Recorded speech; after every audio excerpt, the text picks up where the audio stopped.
दोस्तों बहुत बहुत स्वागत एक बार फिर से आप सभी का आपके अपने इस YouTube चैनल विधिटेरिया में। दोस्तों मैं हूं एडवोकेट मंजीत त्रिपाठी। दोस्तों आज बहुत दिनों के बाद आपसे मुलाकात हो रही है। थोड़ा सा थ्रोट इन्फेक्शन होने की वजह से गले में इन्फेक्शन थी। तो दोस्तों क्योंकि ट्रैवल इतने ज़्यादा हो रहे थे और हर जगह पे जो पानी है वो चेंज हो रहा था, जिसकी वजह से थोड़ा सा थ्रोट इन्फेक्शन हो गया था। दोस्तों आज का जो विषय है बहुत ही इम्पॉर्टेंट विषय है, बहुत ही इम्पॉर्टेंट टॉपिक है। आपको ये वीडियो पूरा देखना चाहिए। अगर आपने लोन लिया है तो, या फिर आप लोन लेने वाले हैं तो, या फिर आपके किसी भी रिश्तेदार ने लोन लिया है तो इस वीडियो को आप पूरा ध्यान से देखिएगा।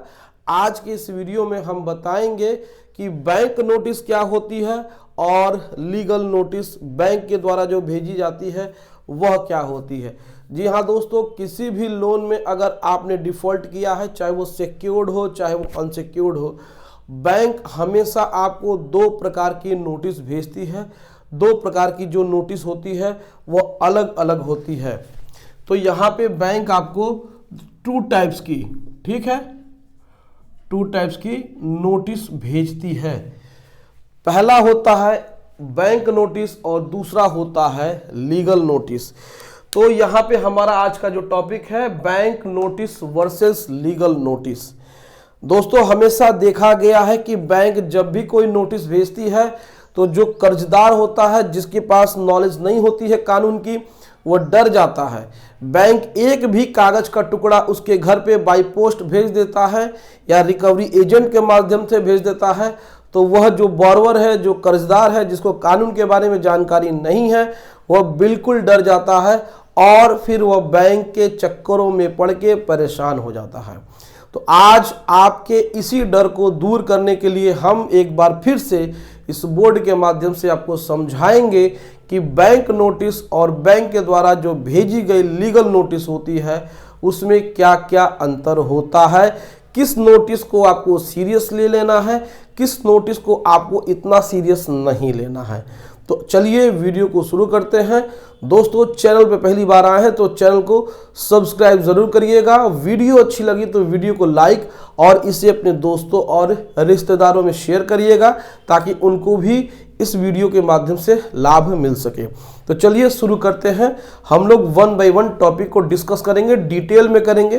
कोई भी समस्या होगी कमेंट करके आप पूछिएगा, हम कमेंट में आपका रिप्लाई देने की कोशिश जरूर करेंगे। तो दोस्तों यहाँ पे लिखा हुआ है, आप देख सकते हैं, बैंक नोटिस और लीगल नोटिस। दोस्तों देखिए, अगर आपने कोई भी लोन लिया है, चाहे वह सिक्योर्ड लोन हो चाहे वह अनसिक्योर्ड लोन हो, इसमें सिक्योरिटी दी जाती है, इसमें नॉन सिक्योरिटी होती है। अब देखिए, सिक्योर्ड लोन और अनसिक्योर्ड लोन तो मैंने बहुत बार डिस्कस किया है।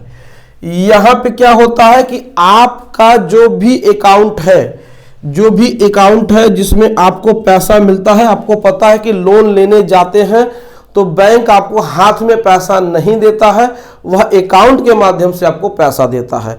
तो अकाउंट जो आपका खुलता है उसी अकाउंट में बैंक पैसे डालता है और आपको अपना उस अकाउंट में पैसा देना होता है, तो बैंक उसको लेती है। आप बैंक को कैश नहीं देंगे। तो आपके अकाउंट में मान लीजिए फर्स्ट, सेकेंड एंड थर्ड, ये तीन बहुत ही इंपॉर्टेंट होती है लगातार। First EMI, second EMI and third EMI। तीन लगातार EMI अगर बाउंस होती है तो आपका अकाउंट NPA होता है। आपको पता है, हमने बहुत बार अपने वीडियोस के माध्यम से आपको बताया है। आज डिटेल बता रहे हैं, आज आपको समझ लेना है। इसके बाद अगर आपको कोई दिक्कत होगी तो भी हम बता देंगे।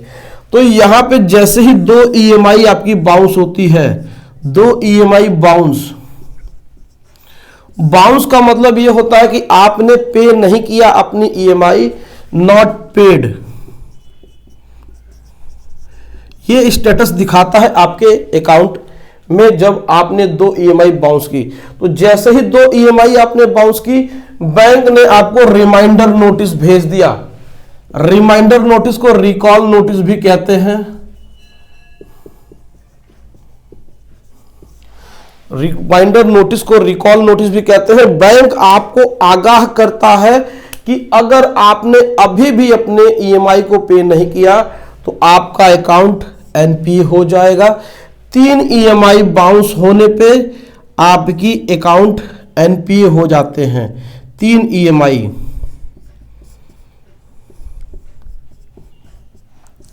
ये 3 ईएमआई जैसे ही बाउंस होगी आपका अकाउंट एनपीए हो जाएगा। उसके बाद आपके पास नोटिसों का सिलसिला शुरू होगा। तो पहला इसमें रिमाइंडर नोटिस होता है जो बैंक भेजता है, तो इसमें आपको डरने की जरूरत नहीं है, कोई तुरंत लीगल एक्शन नहीं होगा। उसके बाद बैंक एक और नोटिस भेजता है जिसको बोलते हैं एडवोकेट की नोटिस। अपने एडवोकेट के माध्यम से बैंक एक नोटिस भेजता है कि अगर आपने अपना ओवर ड्यू यानी कि 3 ईएमआई का पैसा नहीं पे किया, ओडी यानी कि ओवर ड्यू, 3 ईएमआई का पैसा प्लस जो पेनल्टी होती है उसको पे नहीं किया, तो हम आपके ऊपर लीगल एक्शन लेंगे। अब ये लीगल एक्शन क्या हो सकता है? तो फिर यहां से जो एक्शन शुरू होता है वह लीगल एक्शन बैंक के द्वारा लिया जाता है। यानी कि एनपीए के पहले जो भी नोटिस बैंक भेजता है वह आपका रिकॉल नोटिस होता है, रिमाइंडर नोटिस होता है, एडवोकेट की नोटिस होता है। तो ऐसे नोटिस से आपको डरने की जरूरत नहीं है। लेकिन एनपीए के बाद जो भी नोटिस होती है वो लीगल नोटिस के रूप में बैंक आपको भेजता है। तो इसमें मान लीजिए सिक्योर्ड लोन है तो आपके ऊपर 13(2) की नोटिस आ जाती है, सरफेसी एक्ट की।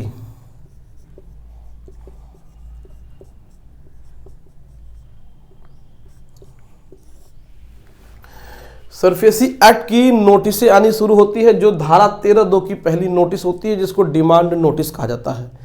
अगर चेक दिया है तो बैंक आपके ऊपर चेक बाउंस का मुकदमा एनआईए एक्ट में यानी नेगोशिएबल इंस्ट्रूमेंट एक्ट की धारा 138 में करती है। उसके बाद सेक्शन 13(4) की नोटिस होती है, सिंबॉलिक पोजीशन की नोटिस होती है। इसमें बैंक क्या करता है कि आपके मकान के जो भी प्रॉपर्टी आपने मॉर्गेज की है उस पर वह क्या करेगा कि एक नोटिस चिपका देगा कि हम इस प्रॉपर्टी को अब सिंबॉलिक रूप से पोजीशन में लेते हैं। तो ये आपका धारा 13(4) के अंदर नोटिस होता है। उसके बाद धारा 14 के अंतर्गत बैंक आपको नोटिस भेजता है कि हम डीएम के पास से पोजीशन लेने के लिए ऑर्डर ले लिए हैं। तो ये जो नोटिस होती है ये बैंक नहीं भेजता है, ये डीएम की तरफ से आपको आता है, पोस्ट से आएगा। ये भी पोस्ट से ही आएगी, कभी कभी रिकवरी वाले हाथ में दे जाते हैं। तो ये जो नोटिस होती है इसको आपको सीरियस लेने की ज़रूरत है, आपको इसको ज़रा सा भी इग्नोर नहीं करना है। विषय यहीं पे नहीं खत्म होता है। इसके बाद अगर आपको कोर्ट से कोई समन्स आते हैं, अगर मान लीजिए बैंक ने आपके ऊपर 406, 420, 120(b), धारा 34 इस प्रकार के कोई भी अगर केस करता है, केस करने में कोई दिक्कत नहीं है, बैंक केस कर सकता है।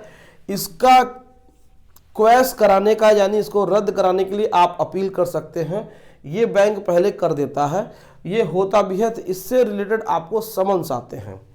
आपको जब समन्स आएंगे तो आपको समन्स पे अपीयर होना है, कोर्ट में आपको जाना है। जहां से भी आपको या तो 138 में कोई समन्स आए या फिर इन धाराओं में, ये आईपीसी की धाराएं हैं, इन धाराओं में अगर आपको समन्स आते हैं तो आपको ज़रूर जाना चाहिए, नहीं तो मुश्किल आपके लिए हो जाएगी। वारंट इशू हो जाएगा, वारंट पे भी नहीं गए तो नॉन बेलेबल वारंट इशू हो जाएगा, फिर गिरफ्तारी होगी, उसके बाद जमानत होगी। जमानत में बहुत सारी प्रक्रियाएं होती हैं, नुकसान होगा।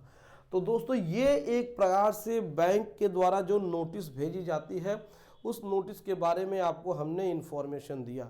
अगर आपको ये इन्फॉर्मेशन समझ में आया तो आप हमारे वीडियो को लाइक कर सकते हैं। अगर आपको कोई टॉपिक नहीं समझ में आई तो कमेंट करके पूछिएगा, हम आपको कमेंट का जवाब जरूर दे देंगे। तो दोस्तों वीडियो कैसी लगी आप कमेंट करके हमें ज़रूर बताएं। वीडियो अच्छी लगी हो तो वीडियो को लाइक ज़रूर करिएगा, इससे अपने दोस्तों और रिश्तेदारों में भी शेयर करिएगा और हमारे चैनल को सब्सक्राइब करके हमें सपोर्ट जरूर प्रदान करिएगा।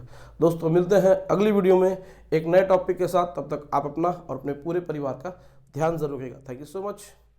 जय हिंद दोस्तों।